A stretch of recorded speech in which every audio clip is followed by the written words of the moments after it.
For the second set of notes on section 9.10, we'll be focusing on both inverse trigonometry as well as trigonometry applications or word problems. We're going to be using inverse trigonometry anytime we're trying to find an angle.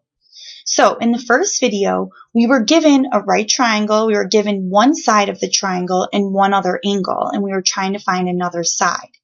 But now we're going to be given a right triangle, we're given two sides of the right triangle, and we want to find one of the other angles. So that's a clear indicator that we have to use inverse trigonometry. Let's go ahead and take a look at the first example. We want to find the measure of angle A, which is right here. Thinking back to what we talked about before, let's determine if we're going to use sine, cosine, or tangent to help us find this missing angle. Starting at the angle that we want to find, which is the yellow highlighted one here, we want to find which trig function. So let's see. We're given the side opposite that angle, which is 29, and we're given the side adjacent to that angle, which is 10. We don't have anything on our hypotenuse, so we're not going to be using SO or CA, but rather we're going to be using TOA or tangent. So we're going to set it up the same way that we did before. Except this time, we can't put the tangent of an angle because we don't have the measure of this angle. So I'm just going to call that x. So the tangent of our unknown angle is equal to, now let's write our ratio. So the ratio is opposite over adjacent. So the side opposite the angle is 29 over the adjacent side, which is 10. In order to undo this, we have to use inverse trigonometry, which means that we have to raise the tangent to the negative first power and find the ratio of that. So when we're entering this in our calculators up here, above the tangent function, we have tangent to the negative first power. So we want to click second tan in order to get to that. So we're finding the inverse tangent of this ratio, 29 divided by 10. Remember, we have to round it to the nearest degree, so that would be 71 degrees.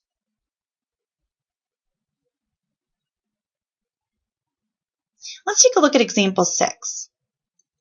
Here we want to find the measure of angle L. I'm going to highlight it there, and let's determine which trig function we have to use, either sine, cosine, or tangent. Going back to the angle that we want to find, let's look at what we're given.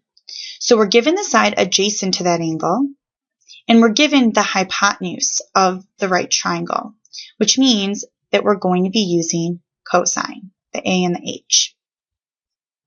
So the cosine of the unknown angle is equal to, let's write our ratio, adjacent comes first in our numerator over our hypotenuse, which is 150.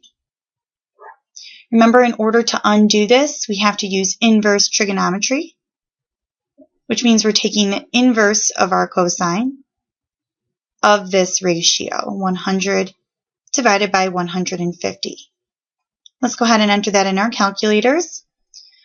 Once again, we have to activate this using the second key first. So second cosine will give us that inverse function, and we're doing 100 divided by 150.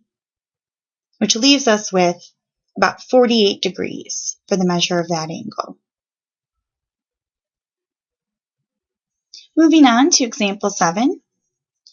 In example 7, we want to find the measure of angle CAT. Let me go ahead and trace that. It's right there. They tell us that the length of this entire side, CP, is 10. Since this triangle CAP is an isosceles triangle, when we construct the altitude to the base, it is going to divide the base into two congruent segments, making CT and TP each 5. Now we want to find this yellow angle, which is located in triangle CAT. So we're only going to focus on this triangle CAT for now. Let's determine which trig function we are going to use to set up our trig equation.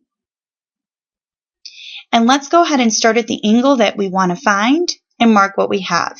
So starting at this yellow angle, angle CAT, We're given the side opposite the angle, which is 5, as well as the hypotenuse. So that means we're going to use SO, or sine. Let's go ahead and set it up. We know that the sine of this unknown angle is equal to our ratio, which is opposite, which is 5, over hypotenuse, which is 23. Let's go ahead and use inverse trigonometry to help us solve for x. So let's go ahead and enter this into our calculators.